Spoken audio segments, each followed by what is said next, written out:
પાઠ 5 તમે સાપથી ડરો છો કે? વિદ્યાર્થી મિત્રો, તમે સાપથી ડરો છો કે વાર્તાના લેખક જયંતભાઈ મોહનલાલ પટેલ છે. તેમનો જન્મ ધંધુકા તાલુકાના હરિપુરા ગામમાં ઈસવીસન 1940માં થયો હતો. તેમનું મૂળ વતન ધંધુકા તાલુકામાં ભડિયાદ હતું. આ વાર્તામાં સાપની અનેક જાતો અને સાપોના જીવનની સમજો આપવામાં આવી છે. આ વાર્તા પૌરાણિક અને વૈજ્ઞાનિક દ્રષ્ટિએ સાપોની સમજ આપે છે. નાની સોનલ ટીકી ટીકીને જોઈ રહી હતી. ભાભી આજ પાણિયારે પર નાગનું ચિત્ર આળેખતા હતા. પાસે પૂજાની સામગ્રી પડી હતી. ભાભી આ શું કરતા હશે? સોનલને અચરજ થયું. એ તો દોડી ગઈ બા પાસે. બાબા, ભાભી આજે પાણિયારા પર નાગ કેમ ઓળખે છે? સોનલ, તું ત્યાં ઊભી રહે અને ધ્યાનથી જો ભાભી શું કરે છે તે. પછી આવીને મને કહે. સોનલ તો પાછી ગઈ. ભાભીએ ઘીનો દીવો પેટાવ્યો હતો. કુલેરનું નૈવેદ્ય ધર્યું હતું. સોનલને કુલેર બહુ ભાવતી. એના મોંમાં પાણી આવ્યું. સોનલ પાછી બા પાસે ગઈ. માંડીને વાત કહી. બા, કોઈ દિવસ નહીં ને આજે ભાભી આમ કેમ કરે છે? સોનલે પાછો સવાલ કર્યો. સોનલ, આજ શ્રાવણ માસની અંધારી પાંચમ. આજે નાગપંચમી. ભાભી નાગદેવતાની પૂજા કરે છે. આજે એ એકટાણું કરશે. ગઈકાલનો કરેલો બાજરાનો રોટલો એકવાર ખાશે. બા, ભાભી એમ શું કરવા કરે છે? એ નાગપંચમનું વ્રત કરે છે. બા, નાગ કરડે તો મરી જ જવાય ને, એ આપણને સુખી કેવી રીતે કરે? ભાભીને કહેજે સાંજે તને નાગપાંચમની વાર્તા કહેશે. ના બા, મારે સૂતી વખતે નાગની વાર્તા નથી સાંભળવી. મને રાતે બીક લાગે. મારા બહેન કહેતા હતા કે સાપ તો ઉંદરને ખાઈ જાય ને ઉંદરનું ઘર પણ પચાવી પાડે. ખોદી ઉંદર ને ભોગવે ભોરિંગ. ખરું ને બા? શું ખરું સોનલ? કહેતા ભાઈ મેળીએથી નીચે ઉતર્યા. રામુ બેટા, સોનલને આ નાગની વાત જરા સમજાવજે. બાને થયું હાસ, આ સોનલ પૂછીને મારો દમ કાઢત. સોના, તારે શું પૂછવું છે? ભાઈ, મારા ભાભી આજે નાગનું ચિત્ર આળેખે, ત્યાં ઘીનો દીવો કરે ને પછી કુલેરનું નૈવેદ્ય ધરાવે. એ કેમ? નાગને બદલે ઉંદરનું ચિત્ર આળોખે તો શું થાય? સોનલ, નાગપંચમીના વ્રતની કથા ખાસી મોટી છે, પણ હું તને એ કથા નહીં કહું. એ તો ડુંગર ખોદીને ઉંદર કાઢવા જેવું આજે લાગે. હું તને નાગ વિશે બીજી વાતો કહીશ. પણ ભાઈ, મને તો નાગની વાતો સાંભળીને બહુ બીક લાગે છે. સોનલ, વાત કરી છે નાગ ઝેરી છે, પણ બધા સાપ નાગ નથી હોતા ને બધા સાપ ઝેરી નથી હોતા. આપણા દેશમાં આશરે 216 પ્રકારના સાપ છે. અમારા બહેન નળ દમયંતીની વાર્તા કહેતા હતા, તેમાં કરકોટક સાપની વાત આવે છે. અને ભાઈ, જળકમળ છાંડી જાને બાળા, એ કવિતામાં પણ કાળી નાગનું નામ આવે છે. એ બધી સાપની જાતો જ હશે ને? સોનલને થયું કે એ પણ સાપ વિશે કંઈક જાણતી હતી. ને સોનલ, શેષશાહે વિષ્ણુનું ચિત્ર જોયું છે ને? અનંત, વાસુકી, શેષ, પદ્મનાભ, કંબલ, શંખપાલ, ધૃતરાષ્ટ્ર, તક્ષક, કલિય વગેરે પણ સાપની જાતો જ છે. સોનલ બહેન, ભાભી ટહુક્યા. મેં તમને પરીક્ષિત રાજાની વાત કહી હતી, એ યાદ છે ને? એમાં તક્ષક નામનો સાપ પરીક્ષિત રાજાને કરડ્યો હતો. હા ભાભી, પણ તેથી તો પરીક્ષિત રાજા મરી ગયા હતા. મને એટલે જ સાપની બીક લાગે છે.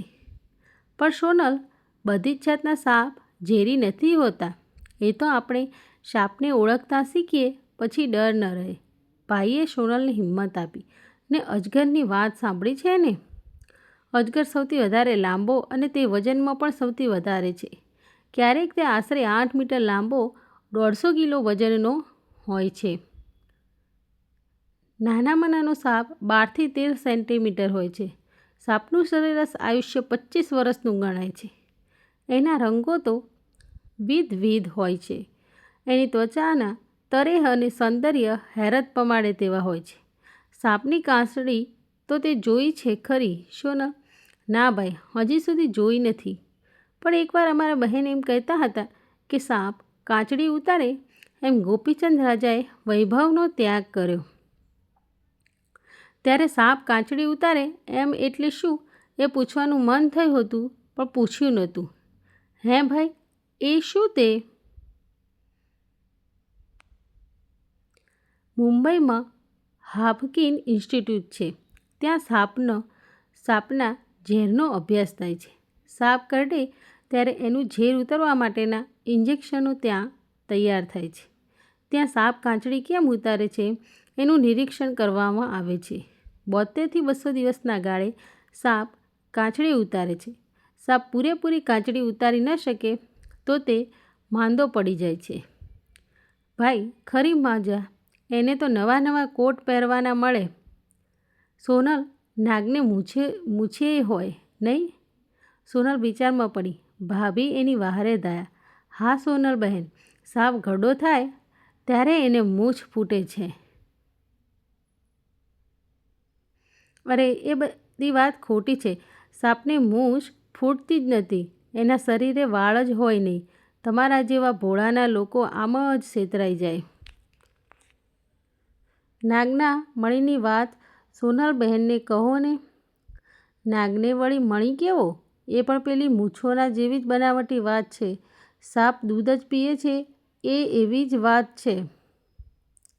સાપ દૂધ પીએ છે ખરો, પણ તે જેમ પાણી પીએ એમ. એકલું દૂધ જ એનો આહાર નથી. સાપ કંઈ શાકાહારી નથી. ઉંદર મળતો હોય તો એ દેડકું ખાય નહીં, ને દેડકું મળે તો દૂધને અડે નહીં.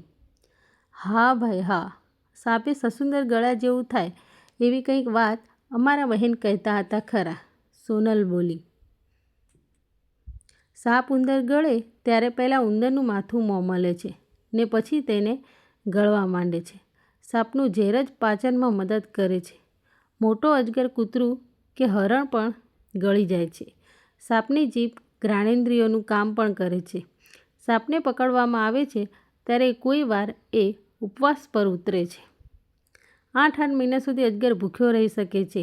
એ આમ રિસાય ત્યારે માનવીને ખવડાવવું કઠણ થઈ પડે છે.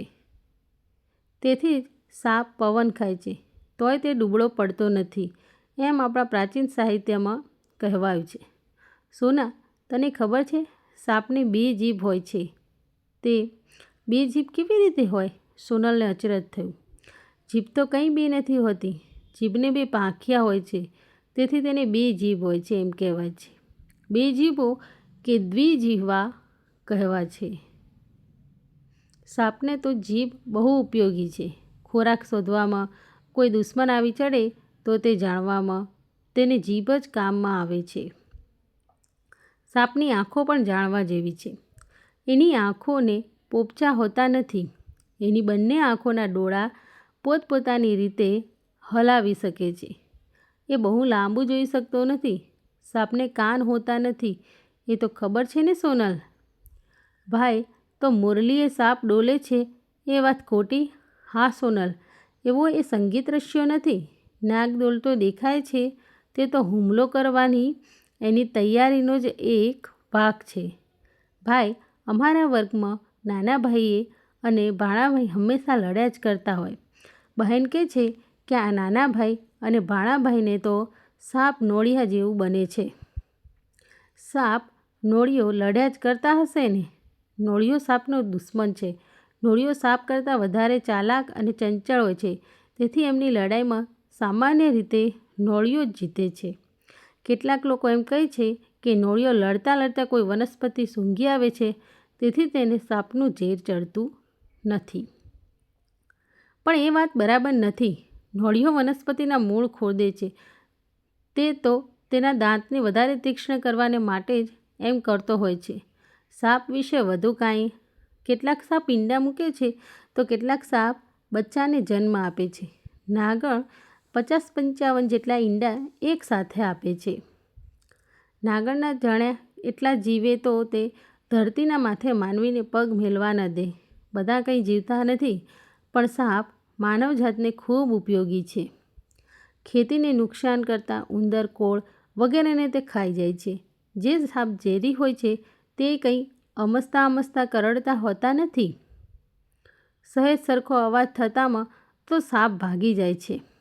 ભાઈ, તો બધા સાપથી કંઈ બીવાનું નહીં, ખરું ને?